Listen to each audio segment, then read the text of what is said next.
ભાઈ આ તમે ડોક્યુમેન્ટ્સ મને મોકલ્યા છે એ બરાબર નથી. ચેક કરો ને એકવાર. આ નામમાં ભૂલ છે. હા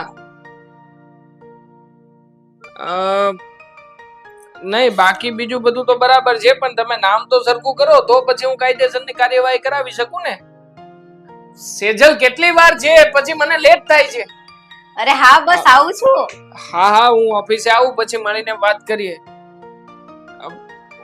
ફોન કરું તમને હમણાં. સેજલ તું બેરી છે? ના ના, બેરીની સાથે તારું મગજ બેર મારી ગયું છે. કેમ, શું થયું? ચાની રાહ જોઈને બેઠો છું ક્યારનો, ને પાણી લઈને શું આવી છે તું? તમે કદાચ ભૂલી ગયા લાગો છો. પેલી સાઈડ બેસો તો તમે.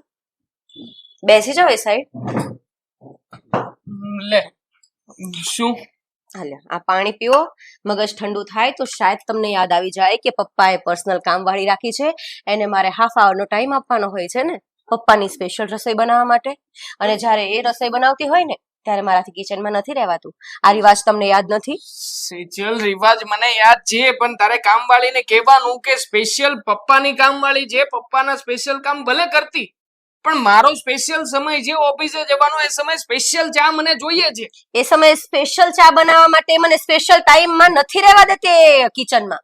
ચાલો તમે મારી સાથે કિચનમાં ચાલો વાત કરો. હું ચાલો વાત કરું? મારે એની સામે નથી આવું. એ તો તું તડાકા કરી નાખે છે યાર. જરાય માન મર્યાદા રાખતી નથી ઘરમાં. અને મને છે ને હવે અરાજકતા આપી ગઈ છે. શ્રીફળ મારા માથા ઉપર જ ફોડ્યું ને તમે ગમે એમ કરીને. તું છે કે જે કદાચ એની સામે તડાકા કરી શકે છે. આખા ઘરમાંથી તું બોલે છે એની સામે, બાકી કોઈ બોલે છે? આ મમ્મી પણ ચૂપ બેસી ગયા છે. પીઓ. નહીં મૂડ બને, સોરી, નહીં ચા વગર મને મૂડ બને યાર. કામકાજમાં મન પણ નહીં લાગે. શું તું એ પણ બધું છોડો રાજેશ, અને શાંતિથી ટોપિક પરની વાત કરો. આ ઘરમાં છે ને દિવસે ને દિવસે ઝઘડા વધતા જાય છે. તમને ખબર છે આ મમ્મી ને પપ્પાની વચ્ચે કેટલો કંકાસ વધી ગયો છે? હદ છે.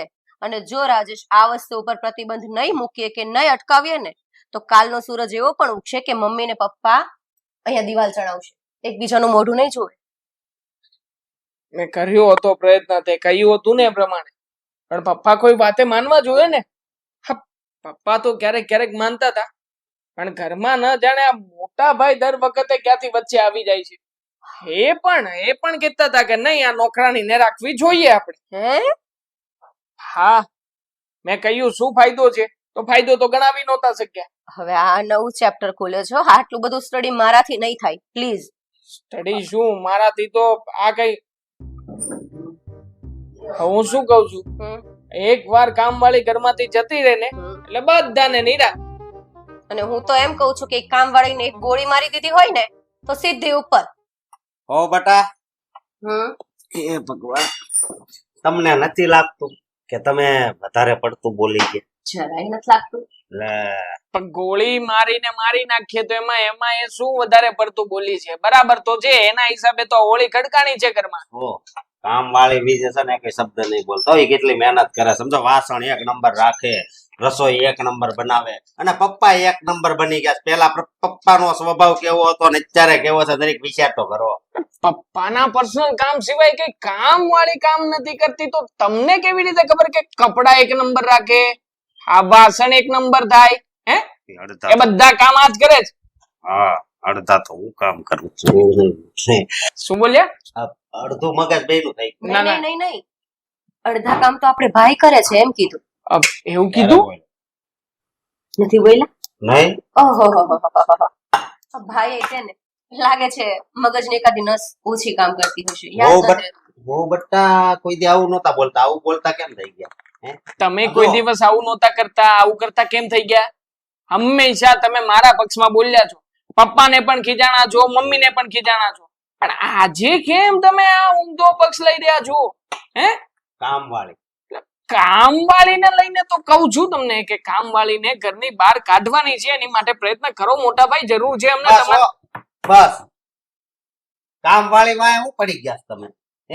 એને તમારું શું બગાડ્યું? ભાઈને કેમ એટલી બધી પડે છે? કચુડ શું છે આ બધું? એનું કહેવાનું એમ છે કે ભાઈને શું કામવાળી સાથે કઈ હું સાથે કઈ તમને શરમ આવે છે? એમ નહીં, હવે કોઈના છે ને પેટ ઉપર છે ને પાટું ન મરે.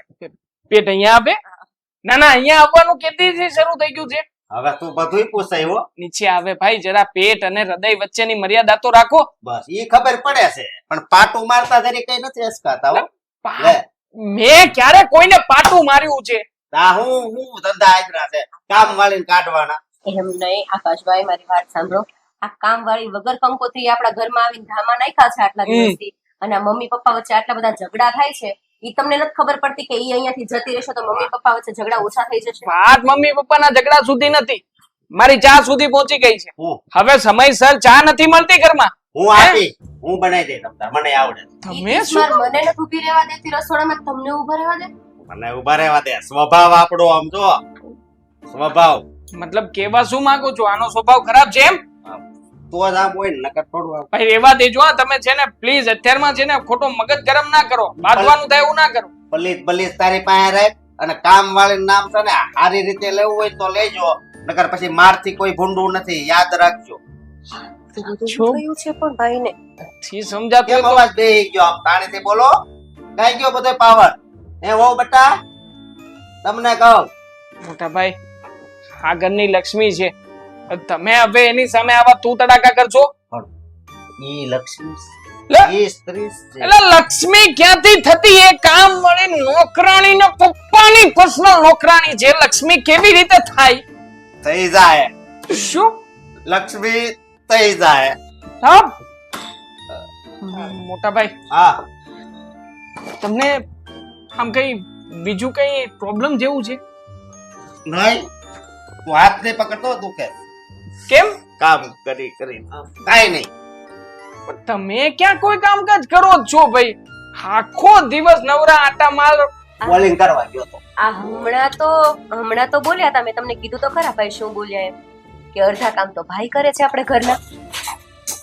શું છે તમારે એ જો ને નકરી બળતરાશ કરે છે એમ. ભાઈ આ ટાઈપના ઢોલ વગાડવાના લાગે હવે તમારે કામવાળી. હા તમે હું બોલો છો કાઈ ભાન છે તમને? હું એ જ કહું છું, કામ તમારે ઈ કામવાળી સાથે કાઈ છે તમારે તો તમે સાચું કહી દો. છે શું? લગાવ છે. માય ગોડ, કહેતી હતી ને હું તમને, નીકળો ને લોચો, નીકળો ને લોચો. એ માનવતાનો લગાવ લગાવ ઘણા પ્રકારના આવે દુનિયામાં નકરા લગાવ જ છે. અલગ ટાઈપનો માનવતાનો લગાવ આપણે ભાઈને જ થયો છે ને ઈ કામવાળી યાર. મારી પાસે દિલ છે મારી પાસે માનવતા છે. અરે ભાઈ, દિલ? લે, દિલનું કામ શું છે? આને કોઈ સમજાવો. આ માણસ ઊંધી ઊંધી જગ્યાએ દિલ. અરે પણ કરો લે, તમારા ભાગનું ઈ ગયું ને આ જ થાય, બધું જાય તમારા ભાગ. જો તમે પેલી કામવાળીએ રી કરીને પાણી ભરીને આપ્યું તું ને મોટા ભાઈ પી ગયા. હા એને ભર્યું તું એટલે જ એટલું મીઠું લાગ્યું. તા તું કાઢતો હું કહું છું સમજો. હસવાની વાત છે, સિરિયસ લેવા જેવી વાત છે ઓ આપણા માટે. બેટા અહીંયા જોવો એ તું અહીં જો હું કહું છું હવે છે ને આ અરુણાનું નામ તને કોઈ લેતા નહીં કહી દઉં છું. આટલો નશો ચડી ગયો અને પાણીનો. ગજબના માણસ છે આ. તમે મારા ઉપર રાડો પાડો છો, જ્યારે હોય ત્યારે મારા માથા ઉપર બંદૂક મૂકીને ફોડો છો ટીશક્યાઉ.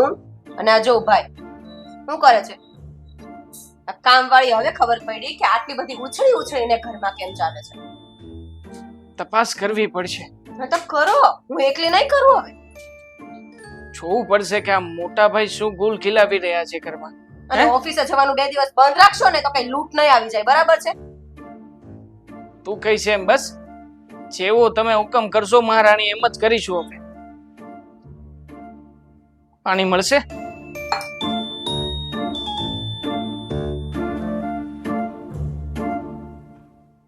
ગજબ કરતા હતા મોટા ભાઈ.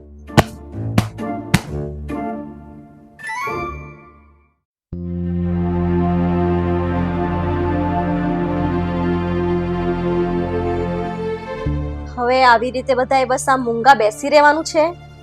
કઈ ડિસિઝન લેવાનું છે? આ કામવાળીને બહાર કાઢવાની છે કે આખી જિંદગીની મુસીબત આપણા ઘરમાં જ રાખવાની છે? શું કરવાનું છે પપ્પા? કોને હવે ક્યારના બેઠા છીએ? અમારે બધાને સાંભળવું જ છે ને કે હવે શું કરવાનું છે. તો મેં ડિસિઝન લઈ લીધું છે. તમે બધા કાન ખુલ્લા રાખી અને સાંભળો. આ અરુણા કામવાળી એ આ ઘરમાંથી ક્યાંય નહીં જાય. ક્યાંય નહીં જાય ડિસિઝન છે પપ્પા. હા અરે આટલું ભૂંડું ડિસિઝન કોણ લેતું હશે ઘરમાં? તું શાંતિ રાખીશ. ડિસિઝન ભૂંડું છે કે સારું છે એ હું જણાવું ને. આ અરુણા આ ઘરમાં જ રહેશે આજીવન, એ પણ પત્ની બનીને. એટલે પત્ની હવે તમે એની સાથે લગ્ન કરશો આ ઉંમરે? પપ્પા માનું છું કે મમ્મી થી ઘણી મોટી ભૂલ થઈ છે, પણ એની આ સજા આપજો તમે, અને પણ આ ઉંમરે. અરે કેવા ભૂંડા લાગશો તમે વરરાજા બનીને. બસ પૂરી વાત સાંભળ્યા વગર શેનો દેખાડો કરો છો? એ પત્ની બનશે પણ આકાશ નહીં, મારી નહીં. શું? હા મોટા ભાઈની ઝટકા ઉપર ઝટકા. હા આકાશ. હા ક્યાંથી આવ્યા? એ ઘરમાંથી જ આવ્યો છે, બહારથી નથી આવ્યો. અને રહી વાત આકાશની અને અરુણાની, તો તમને લોકોને એક વાતની ખબર નથી ને, પણ હવે ચોખવટ ભરી વાત કરું છું ને, સાંભળી લો. આ તારો મગજ છે ને, મગજ કેવો છે ને એ આખું ઘર જાણો છો ને. ખબર જ છે ને આ બધા. તારા મગજના હિસાબે જ મારે આને અરુણાને આ કામવાળી બનાવીને લાવ્યો છે. હું આ છોકરીને ઘણા વર્ષથી ઓળખું છું. એ મારાથી અજાણી નથી. મારો મિત્ર છે ને એની બેન છે, પણ એ બિચારીની છોકરો સારો નરસો જોવામાં આમ છે તેમ છે કરતા કરતા એની ઉંમર વધી ગઈ, પછી એનું શક પણ થતું નતું. એટલે મેં વિચાર કર્યો કે આ મોકા ઉપર ચોક્કો મારવા જેવો છે, એટલે એને આપણા ઘરમાં હું કામવાળી બનાવીને લઈ આવ્યો. અને લાવ્યા પછી મને ખબર પડી કે અશોક આ કામવાળીને પસંદ કરવા લાગ્યો છે. અને થોડા અંશે મને એવું પણ જાણવા મળ્યું કે અરુણાને પણ થોડો અશોક ગમતો હોય ને એવો મને અહેસાસ થયો. એટલે મેં ડિસિઝન લઈ લીધું કે હવે અરુણા આ ઘરમાં રહેશે. તમને ખબર છે? અરે ભાઈ, આપણા ઘરમાં તો આ એક પાછળ દો કાચ થયા છે. આ તારા ગુસ્સાને શાંત કરવા માટે હું કામવાળી લઈ આવ્યો, તો કામવાળીને બદલામાં આ મોટી વહુ મળી ગઈ. એ તો સારું જ થયું ને. શું સારું થયું પપ્પા? એકવાર સામે તો જુઓ, આમના મનનો હરખ નથી સમાઈ રહ્યો. હાથે પણ હરખ ના સમાય. તારા લગ્ન સમયસર થઈ ગયા. જો તારા પણ એ રીતે 30 વટાવી ગયો હોત તો તો શું થાતે? ભાઈ, પાડમાન મારા મિત્રનો કે મારા મિત્રની દીકરી તારા ઘરમાં આવી ગઈ છે, અને આ બિચારો રહી ગયો હતો કુંવારો. શાના માટે? આના મગજને કારણે, આના અતડા સ્વભાવને કારણે કોઈ છોકરી આપતું નહોતું. અને હવે આ કઈ ભગવાનની દયા હશે. હું તો એમ માનું છું કે આનો મગજ જે ખરાબ હતો ને એ અશોકને માટે સારો સાબિત થયો. કારણ કે આનો મગજનું ખરાબ થવું, મારે મારા ઘરમાં કામ કરવા માટે કામવાળી લાવવી, અને યાર અશોકનો મેળ થવો. તારું શું કેવું છે અશોક? કઈ નહીં બોલાય. અરે કઈ નહીં બોલાય. શું વાળી લો, વાળી લો. અરે પપ્પા, આ ઘરમાં તમે ને હું બે હેરાન થઈ ઓછા છીએ. તારું શું કેવું છે? હું શું કહું? ચાલો, છોકરી હસી તો પછી બોલ. હવે તારું શું કહેવાનું છે? તને તો ભાભી મળી ગઈ ને. ભાભી મળી એનો મને હરખ નથી. મને દુઃખ છે કે આપણે બંને તો ફસાઈને ઘરમાં રહેતા હતા. હવે આનું શું થશે? એક્સક્યુઝ મી, ક્યાં ફસાઈને રહેતા હતા? હું કઈ બોલ્યો? ઘણું બધું બોલે. આવે હું કઈક બોલું? પપ્પા તમે સાંભળ્યું? બસ જો બેટા, આ તમારા સાસુનો સ્વભાવ તમારે નથી લાવવાનો. આ પરિણામ જોયું ને એનું શું આવ્યું. એટલે મન મેળથી રહો, શાંતિથી રહો. આપણા ઘરમાં ભગવાનની દયા છે, કોઈ વાતની કમી નથી. અરો ફરો, ખાઈ પીને એશ કરો. બીજું શું જોઈએ છે? હા, બીજું કઈ ના થાય તો પછી બીજી. તારું શું કેવું છે? મારે એટલે વિચાર કરતો તો કે ચાલો, એ તો બધું ઠીક છે, પણ હવે તારા મગજનું કઈ આમ સુધારો, પરિવર્તન લાવવાનું છે કે હજુ એમને એમ? હવે બોલું કઈ હું આગળ કે તમે ના, જ ના, બોલ્યા તારો કરશો? મગજ સુધારો ત્રીજી કામવાળી લઈ આવું. ઓહ, ત્રીજીને ક્યાં નાખશો પપ્પા? હવે એ અમારા 3 થી હેન્ડલ નહીં થાય. અમે 3 કાફી છીએ લડવા બોલો. માટે. આમ તમારી પણ- વાત સાચી છે સુધીર. મેં બહુ ગુસ્સો પણ કર્યો છે, અને મારો સ્વભાવ મને, હું શું કહું હવે. પણ તમે આજે જે કામ કર્યું છે ને એના માટે હું બહુ જ ખુશ છું કે આજે મારા દીકરાને એની મનગમતી છોકરી મળી ગઈ છે. એ તો ઠીક છે, પણ આ ગુસ્સામાં કઈ પરિવર્તન આવવાનું છે કે એમ જ જવાનું? અરે હા હા, પણ હવે સુધરી જઈશ હું. હવે આટલો મોટો ઝટકો ખાધા પછી તો સુધરવું જ પડશે ને, નહીં તો પાછી કામવાળી આવશે આ ઘરમાં. ચાલો, તો પછી હવે આપણે એક કામ કરીએ. પપ્પા હા, વાડી એક વાડીનું કહી દેજો સોસાયટી એન્ગેજમેન્ટ માટે. અરે દીકરા, સગાઈ અને તરત લગન, પછી કાંઈ? પછી કાંઈ નહીં, પછી જિંદગી જીવતી કા. તો હવે એક કામ કર, તારો મગજ સુધરી ગયો ને, તો હવે તારા હાથે બધા માટે ચા બનાવ મસ્ત, બરોબર? એટલે આ સગાઈની ચા આપણે અત્યારે જ પી લઈએ. પી નાખીએ બરાબર છે. પપ્પા હું બનાવી નાખું, મને આવડી ગયું. હા, અરુણાએ શીખવી જ દીધા કા? મેં નથી શીખવી, એમને જાતે શીખવી હતી. ઠીક છે, કઈ વાંધો નહીં, જા તું ચા બનાવ. તમે શાંતિથી બધા બેસો, આજે હું મસ્ત તમારા બધા માટે ચા બનાવીને લાવું છું. અહીંયા લસ્સી નાખજો.